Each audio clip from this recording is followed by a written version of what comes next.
Hi hello everyone, welcome back to my channel. నేను చేసే mutton biryani అంటే మా ఆయనకి చాలా ఇష్టం అండి.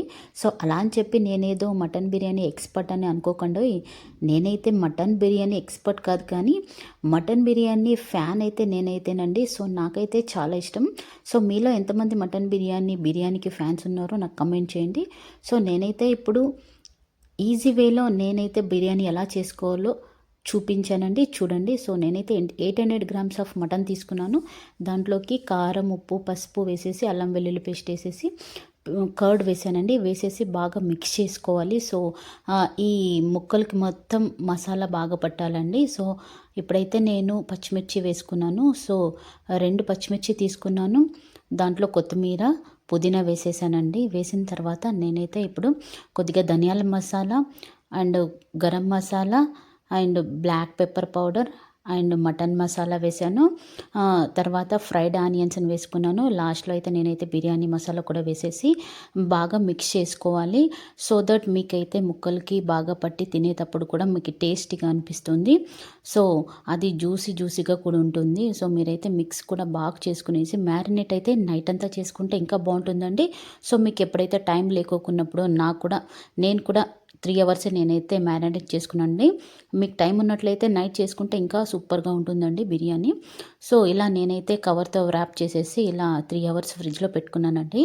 సో ఫ్రిడ్జ్లో పెట్టుకున్న తర్వాత నేనైతే ఇలా మీన్ వైల్లో బాస్మతి రైస్ తీసుకున్నాను. సో 800 గ్రామ్స్ మటన్ తీసుకున్నాను కదా, దీనికైతే 500 గ్రామ్స్ నేనైతే బాస్మతి రైస్ తీసుకొని ఇలా వాష్ చేసుకుని 1 అవర్ దాకా నేనైతే సోక్ చేసి పెట్టుకున్నాను. సో ఇప్పుడైతే నేను ఇలా బాయిల్ అవుతున్న వాటర్లో నేనైతే సాల్ట్ వేసుకున్నాను. కొద్దిగా అల్లం వెల్లుల్లి పేస్ట్ కూడా వేసుకున్నానండి. సో అల్లం వెల్లుల్లి పేస్ట్ వేసుకున్న తర్వాత నేనైతే బిర్యానీ ఆకు, పువ్వు, ఇలాచి అండ్ యాలకులు, లవంగాలు కూడా వేసాను. సో కొద్దిగా పుదీనా, కొత్తిమీర కూడా వేసేసానండి. సో ఇదైతే నేను బాగా బాయిల్ అవుతున్నప్పుడు ఆయిల్ కూడా యాడ్ చేశాను, ఎందుకంటే ఆ రైస్ ఒకటికొకటి అంటుకోకున్నట్లు ఉంటుందండి అన్నము. సో ఇప్పుడైతే నేనైతే ఇలా బాయిల్ అవుతున్న వాటర్లోకి రైస్ కూడా యాడ్ చేసుకున్నాను.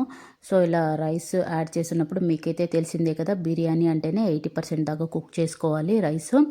సో ఇలా చూడండి, నేను చూపించిన విధంగా నాకైతే నేను 80% దాకా కుక్ చేశాను. సో ఇప్పుడైతే నేను వేరే సపరేట్ ఒక బౌల్లోకి తీసుకున్నాను రైస్, బాయిల్ అయిన రైస్ అయితే. సో ఇలా పక్కన ఉంచుకొని ఇంకొక బాండీ తీసుకున్నానండి. దాంట్లోకి ఆయిల్ వేసేసి ఇలా స్లైస్ చేసుకున్న ఆనియన్స్ని అయితే తీసుకున్నాను. సో ఇవైతే గోల్డెన్ కలర్ వచ్చేదాకా నేనైతే ఫ్రై చేసుకున్నానండి. ఫ్రై చేసుకున్న ఈ ఆనియన్స్లోకి నేనైతే మ్యారినేట్ చేసి ఉంచుకున్న 3 అవర్స్ మ్యారినేట్ చేసి ఉంచుకున్న మటన్ అయితే యాడ్ చేశాను. సో మటన్ కూడా బాగా కుక్ కావాలండి. సో నేనైతే బాండీలో కుక్ చేసుకుంటున్నాను కాబట్టి నాకైతే 35 మినిట్స్ అలా పట్టింది. సో నేనైతే 20 మినిట్స్ హై ఫ్లేమ్లో పెట్టుకున్నాను, ఇంకా మిగతాది మీడియం ఫ్లేమ్లో పెట్టి కుక్ చేసుకున్నానండి. మీరైతే కుక్కర్ ఉంటే కుక్కర్లో 8 విజిల్స్ దాకా పెట్టుకుని మీరు బాయిల్ చేసుకోండి.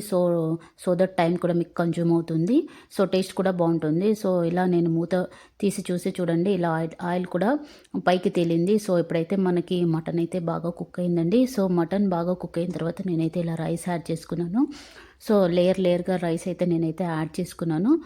ఇలా రైస్ యాడ్ చేసుకున్న తర్వాత నేనైతే కొత్తిమీర, పుదీనా అండ్ ఫ్రైడ్ ఆనియన్స్ని అయితే వేసేసానండి. సో అగైన్ ఇంకొక లేయర్ వేసాను రైస్. వేసిన తర్వాత నేనైతే కొత్తిమీర, పుదీనా అండ్ అగైన్ ఫ్రైడ్ ఆనియన్స్ని కూడా వేసేసి లాస్ట్లో 2 టేబుల్ స్పూన్ ఆఫ్ గీ కూడా వేసానండి. అండ్ కలర్ కూడా వేసాను, ఫుడ్ కలర్. సో మీకు స్కిప్ చేయండి ఒకవేళ మీకు ఫుడ్ కలర్ నచ్చకపోతే. సో నేనైతే ఇక్కడ యాడ్ చేశాను. సో ఇలా టేస్టీగా ఉండే మటన్ బిర్యానీ అయితే రెడీ అయిందండి. మా ఆయనకు కూడా చాలా నచ్చింది. సో ఇప్పుడు చూసారా, పొడిలా మటన్ బిర్యానీ అయితే రెడీ అయిపోయింది. సో ఇలా మా వీకెండ్ అయితే హ్యాపీగా బిర్యానీతో ఎండ్ చేసామండి. సో ఇలాంటి మంచి వీడియోస్ మీరు చూడాలనుకుంటే నా ఛానల్ని సబ్స్క్రైబ్ చేసుకోండి. See you in the next video. Thank you. Bye.